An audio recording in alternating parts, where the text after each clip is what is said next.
Man, don't disrespect me. Like, don't talk to me like that. Name, age, and where you from? Oh, me? Yeah. I'm Shelly. A lady never tells her age, but I will say I'm 39, but I don't look your typical 39, so I'm proud of that.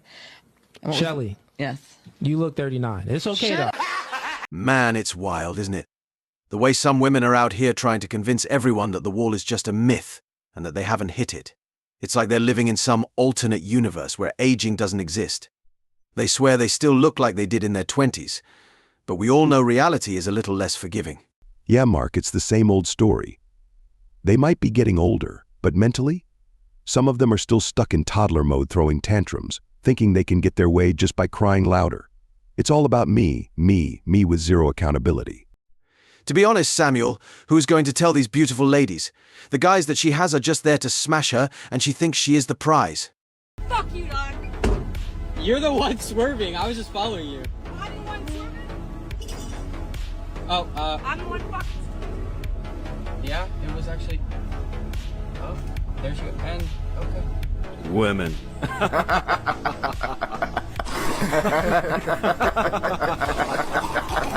Samuel, I gotta say, the way this meme's been repurposed is genius. It's like the perfect snapshot of how things play out with these so-called strong and independent types. This chick did the roadside version of every feminist move we've ever seen make a mistake, blame the guy, lose focus, and then bam, reality hits like a truck. Right? And what's crazy is, it's always the same cycle. They dodge responsibility like it's the plague, and when they finally try to fix things, it's way too late. At that point, accountability comes crashing in like, hey, remember me, but by then, the damage is done. Exactly. They want to play the strong and independent card, but when the consequences of their choices roll in, suddenly it's everyone else's fault. They refuse to admit that their strength isn't what they thought it was. It's a lesson they refuse to learn, man. As long as they keep pushing this "I don't need a man" narrative while secretly blaming men for their problems, the same thing's gonna keep happening over and over. But hey, what do we know, right? Why am I still sitting here? I just explained it to you! You want to get loud? I'll get... Yes, Here, just back up. Go back there, I'll talk to you guys in a second, okay? you gotta get my money. Yeah. What's going on? I'm pregnant. Oh, Jesus, Like, Allah. can you please come to my window, please? Please, sir. Why is it always something with I you, don't Allah? know, bro. I don't know. Hi, I am Samuel. Hi, I am Mark. Welcome to Protective Perspective. If you're tired of the games, the lies, and the heartbreak, You're in the right place. here, we don't just talk, we confront the brutal truth of modern relationships. It's time to wake up, take charge, and reclaim your power. Let's dive in. I'm not your bro. We've been I over this. apologize. It's always something with you, Allah. Yeah, it can always be something. Can you turn your windshield wipers off? I'm No, you're gonna fine. ride, Bobby. Can you stop? Get in the car, Allah. Yeah. Get in the car! Shut up and get in the car, Allah! Shut your door! Shut your car door! This shit is a joke, bro. Is your car in park? Yes, it Can you just wait here for a minute? I'll come back and talk to you when you calm down. So who here's messing with Allah? No, you might swear you see my windshield, she broke that. Why'd she do that? Because she's delusional. She think I was doing something with her. This is my cousin's girlfriend. Are you and Allah together? Nah, she pregnant. Okay. So she thought it was something else. She comes over, breaks her windshield, those two rocks right there. Well, how'd they end up back over there? So we took out the windshield. That's what the car was. And she was talking about coming messed up again, so I had to pull it in the garage. Dude got cameras right there at the house. He said he had seen. Man, knowing her by name already. That's wild. But I gotta say, one of the funniest things about going through all these examples of female immaturity cars seem to be at the center of so many. It's like some kind of universal truth. Facts. And the irony is, we're always bombarded with these stats claiming men are the real danger on the road. Like Simon, really. Every time you hear one of these stories, it's the same ridiculous scenario playing out. But here's the thing, those stats are skewed. And you know why? Yeah, because in a lot of places they don't even let women drive. They're out here bragging about having fewer accidents. But it's easy when the system is rigged in your favor. Exactly. They've got these restrictions elsewhere. But now here in the West, we've got a full-on circus with millions of these cases popping up every year. And somehow men still get blamed for being the real danger. Man, the West should have taken some notes. We've opened the floodgates and now we've got to deal with it, women behind the wheel and chaos on the roads. Meanwhile, we're just out here trying to survive it. It's like every time we see another fender bender or someone missing their exit at 70 mph, we just know. You could almost bet on it at this point. It's all about accountability, man. And once again, we're the ones paying for it while they get a free pass. But hey, what else is new? You've thrown hands? I have.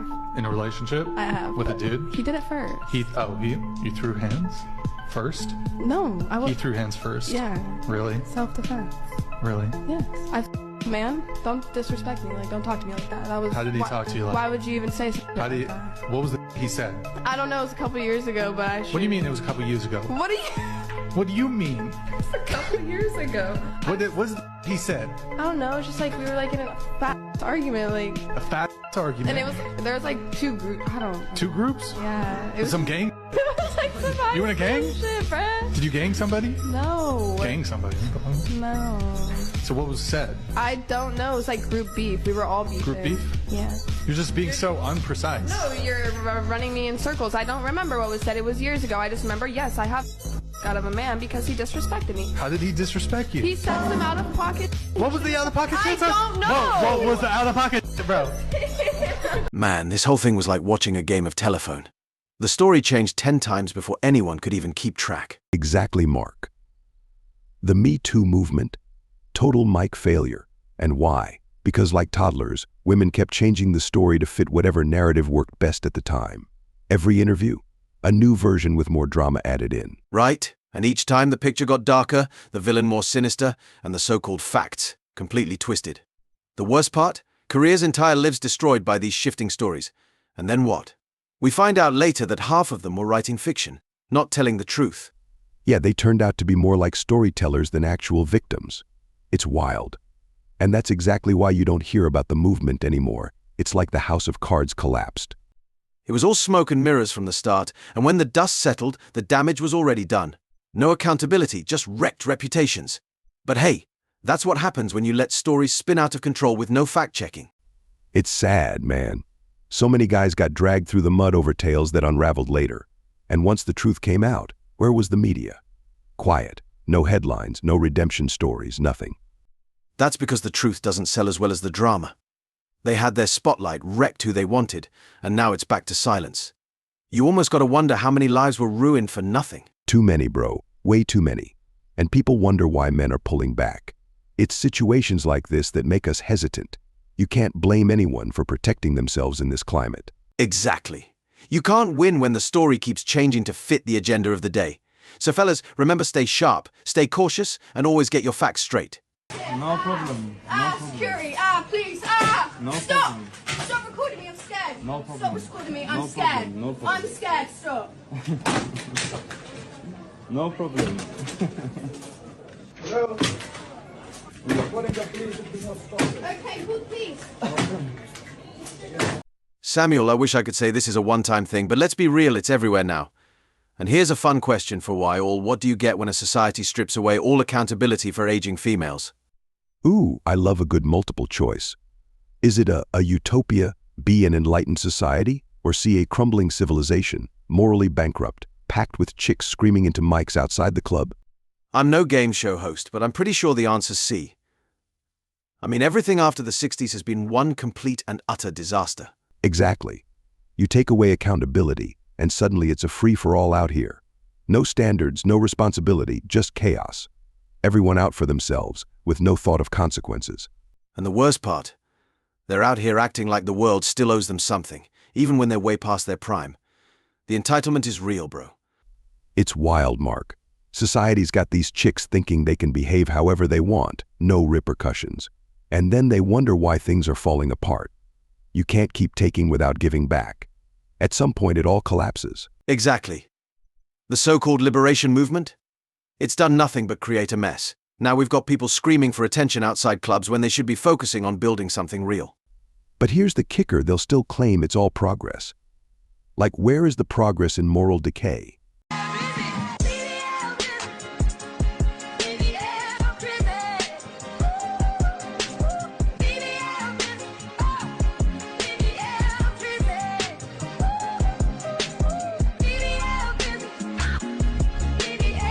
I have no words.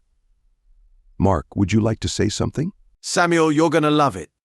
This right here is the physical manifestation of women's encouraged desire to play make-believe like, to the point where it becomes cartoonish. Whether it's this, or, I don't know, the Macy's Day balloon effect. It's like women are just permanently disfiguring themselves to follow some ridiculous social trends brought on by the infamous sprinkle. Ah, yes, the sprinkle, otherwise known as the magic dust that convinces women to chase the impossible. Look at this.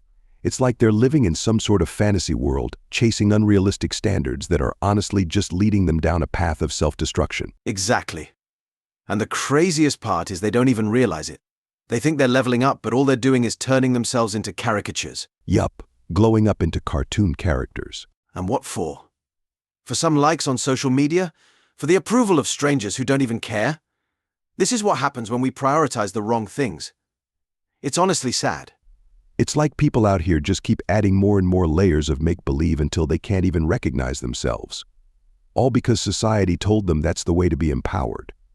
But is it empowerment when you lose your real self in the process, or when you're doing it just to fit into a fake trend? The most attractive men you would ever see, I would turn them down immediately over some mid-white boy. You've just made a categorization. So you said there's beautiful men and there's mid men. Why are you able to make an objective determination about someone's physical appearance, but you can't do that to yourself? I will always consider myself a 10. I do what I want with the way I look. But how can, if it's... Bro, you can knock down these specifics. You want me to say I'm a 9? I don't care what you say. I really don't care what you think about how I look. That's fine. Are you alright? Well, it's kind of stressful. You're getting me on a podcast to debate how I look, and I've already said I don't care. No. We talked about how much longer you want to go on about it. I don't give a call me an 8. I don't care what the you want to call me. I already said that I think I'm a 10, and this discussion is really pointless. Exactly, Mark. Chasing trends ain't it. You just end up like a walking meme. All right, let's just get real for a second. You see this clip? It's a perfect example of what I've been saying all along. Modern women don't even believe in what they're selling.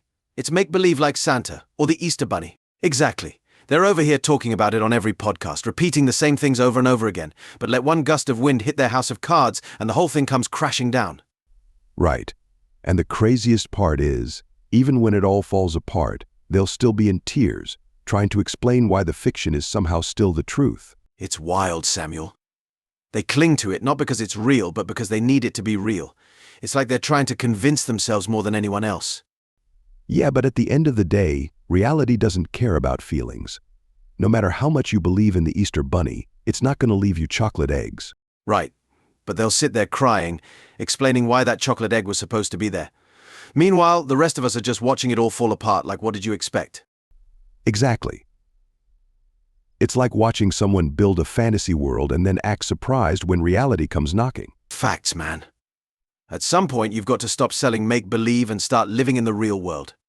Otherwise, you're just setting yourself up for disappointment. Couldn't have said it better myself. I've actually been with a wealthy man. My ex-fiance was very wealthy, and it was not worth it. What did he do? Usually men, wealthier, could affect you emotionally and financially of him having power over you. You were in a relationship with a man that was sacrificing his energy and his time to provide you a nice, comfortable life. And you didn't truly appreciate the things that he did because you are the problem within your own head. How am I the issue? I got you. I'll give it back to you. I'll let you speak. Hold on. It's my podcast. I let you speak. No, I let you rock and tell the whole story. You drove all the way out here from Massachusetts, so you're going to get this work. So pay attention and listen. You just said that you were in a relationship with a man and he was paying all the bills, but you said it's a problem when you get with a man that's making more money than you. And we're asking you, what's that problem? Where did you get this independence that makes you think that you can't appreciate a man that's making a whole lot of money? Where did this come from? What I'm telling you, it was socially constructed for you to have this mindset via the feminist movement. So you broke up with a dude for no reason. You seem to be really attacking her, but feminism has nothing to do with any of it. I just feel like, women tend to like how things are said instead of what is said. I'm speaking the truth. So before you think something, you are influenced. Influence creates thinking, thinking creates behavior. I'm telling her she was influenced via the feminist movement to think, I don't feel satisfied, I want to be an independent person. So then her actions was to break up with him. Samuel, how many times we have to discuss that when it comes to women? You should close your mind and just hear it and let it go through the another ear. You're correct, Mark. Every man must know that. They just want to live in their own false reality. If you want to take it seriously, it's your mistake, not hers. I'm not a fake girl's girl like half of you girls here in Miami. Never. Okay? Like, One thing about me is never be fake. So. all right, baby, and that's what I'm not. Are those breasts real? No, they're not. Okay. What does that have to do with my personality? You just said never be fake, but much of We're talking about much of you is fake. That's the challenge. Okay. It's like there's no reality. Mark, why not read the comments and see what people think? Sure, here we go. The first comment is, loudmouth rec use only 304. It sounds good, isn't it, Samuel? The next one, never be fake, except for their nails and hair and eyelashes and boobs and ass and lips. Haha, good sense of humor. Next, always has been, and always will be fake lashes, wigs, weaves, kicked on makeup, microwaving BBLs, breast implants, lip injections, is all fake. This is all for today's video. If you enjoy watching female nature and learned something valuable, smash just the like and subscription button only. But if you want, you can smash whoever you want. You can. Absolutely, but always be careful. Focus on what you're looking for and don't waste your energy and time on 304. See you in the next video. Till then, stay focused and do some push-ups.